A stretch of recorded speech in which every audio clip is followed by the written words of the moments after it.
Hey all, welcome to ShareTreck. This is Raj here. Friends, as I mentioned earlier, I had some back problems. I went to the chiropractor, etc.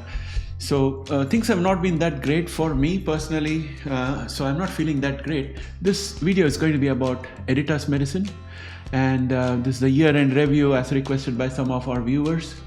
So let's get started. Bear through it. So you'll see a lot of B-rolls wherever I might have. Welcome back, friends. Investing in genomic startups is a high-stakes endeavor, often marked by sharp turns between hope and heartbreak. For investors considering this field, it is crucial to recognize that while there is a potential for transformative returns, the risks can be equally severe. Venture capitalists, aware of the volatility and extended the timelines needed for returns, often mitigate their exposure by launching IPOs, thereby shifting the risk to public investors. These stocks provide liquidity and opportunities for hedging, but they also expose retail investors to a full brunt of the market fluctuation. So investors who go into startup genomic companies and buy at IPOs or buy in the stock market before these companies start monetizing their products, they are taking the venture capitalist's risk, and there is potential for further dilution. So when a venture capitalist enters into funding a startup, they bear the risk of facing equity dilution when further rounds of fundings are made in more favorable terms to later investors.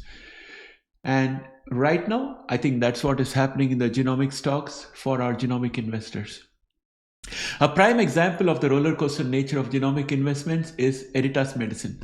After debuting on the stock market in February 2016 with a great promise and an initial surge to over $70 per share, Editas has since seen its stock dwindle to a mere $29. This steep decline has left many investors deeply concerned about its future and their investment. The story is not unique. You remember Bluebird Bio? Despite boasting 3 approved gene therapies, which were quite expensive, and they even tied up with payers to make it happen, still the share fell to just 32 cents before implementing a reverse stock split. Even post-split, Bluebird continues to struggle because they still need to have finances in place to be viable, and their pipeline is almost zero. Similarly, the other case I would point out to is Ginkgo Bioworks, which has undergone a comparable trajectory, ending in a reverse split, signaling the precariousness of the entire sector.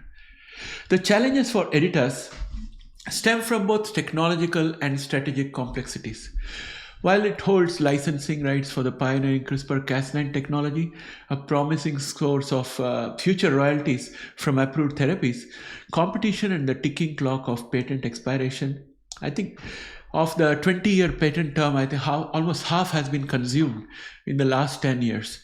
And that casts a shadow over its long-term prospects. Additionally, emerging gene technologies such as prime and base editing are shifting the competitive landscape, leaving investors to wonder if CRISPR-Cas9 will maintain its value in the long run. Editas' current pipeline also presents concerns. Their most advanced candidate, reni-cel, is in late-stage clinical trials, while 2 other programs, one in collaboration with BMS or Bristol Myers Squibb, is in the IND-enabling stage, and another in collaboration with Imatics is in the preclinical stage, and they're both far away from commercial viability. The company's financial health offers mixed signals, as a cash position of $265.1 million may sustain operations until Q2 2026, bolstered by a recent $57 million upfront payment from DRI Healthcare Trust through the sale of certain future license fees. However, revenues have plummeted to $0.1 million and R&D expenses have escalated to $47.6 million, underscoring a cash burn that raises questions about the long-term sustainability. Recent developments add to investors' unease because Editas has laid off 65% of its workforce, largely involved with its most advanced flagship therapy, reni-cel, for sickle cell disease, and parted ways with its chief medical officer, further signaling strategic turbulence. This was compounded by the announcement that Editas would license or seek partners for its reni-cel program, essentially pausing independent advancement, although the company unveiled a new in vivo sickle cell initiative, a potentially game-changing shift and given a 2-year target for development. But looking at the past track record of Editas, it seems that they cannot come with a in vivo treatment for SCD within 2 years, given that they are at this point of time shelving Renicel, waiting for a partner to help them to take it to the end, given that it was already so much ahead. So I'm thinking that Editas is signaling to the market that there is a lack of leadership, there is a lot of confusion, that is pulling in different directions, and it's wasting the shareholders' resources. And again, that's my personal opinion, not financial advice, guys. You can form your own opinion, but based on what I see, this is what I'm thinking. Despite all these headwinds, there are glimmers of support. BNP Paribas Financial Markets recently increased its stake in Editas by 37.3% during Q3, owning 54,787 shares valued at 187,000. This move by an institutional investor may have reflected a calculated bet on long-term rebound, but when you look at what they did with Renicel and the departure of the chief medical officer, I'm pretty sure that people at BNP Paribas might be rethinking that investment. And $150,000 to $160,000 is not a big deal for a big institution like BNP Paribas. So the question is, what should the retail investor do? The answer hinges on investment horizon and risk tolerance. Editas and other genomic stocks are not for the faint-hearted. They demand a long-term commitment and acceptance of substantial uncertainty. Regulatory landscapes, especially with shifting policies under the incoming administration, add another layer of complexity. Investors need to weigh their risk appetite against the potential for groundbreaking but slow to mature rewards. So I would say that if I look at this as a retiree, I don't think Editas seems anywhere interesting to me, because I don't see any returns coming in at the very little for around 2 years, and they have sufficient money to pull through. But remember, they have already mortgaged part of the licensing earnings in the deal that they made with DRI. So I think Editas doesn't seem great for me.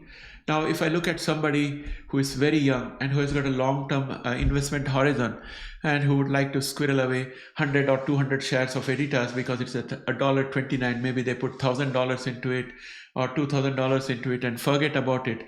Yeah, you may probably make superlative gains, and maybe 2 or 3 years down the line, if there's a reverse split and whatever and equity gets destroyed, you will be able to handle that because you're looking at a long-term perspective and you're not putting your entire portfolio into it. But I don't think this share is worth it for day trading. I don't think it's worth it for swing trading. The risk is just too much. So I would stay away from Editas. At least that's my personal opinion. I want to hear from you guys what you think about Editas, and do you have it in your portfolio? What is your thoughts about it? Are you going to dollar cost average? Are you going to sell everything and get out of it? Please let me know what you think. And also let me know if you agree or disagree with my assessment. We need to have that engagement, friends, because I'm a retail investor. I'm not an expert. I'm sharing my thoughts openly with you without fear. And I hope that you muster enough courage and motivation to at least interact in the comment section and let us know.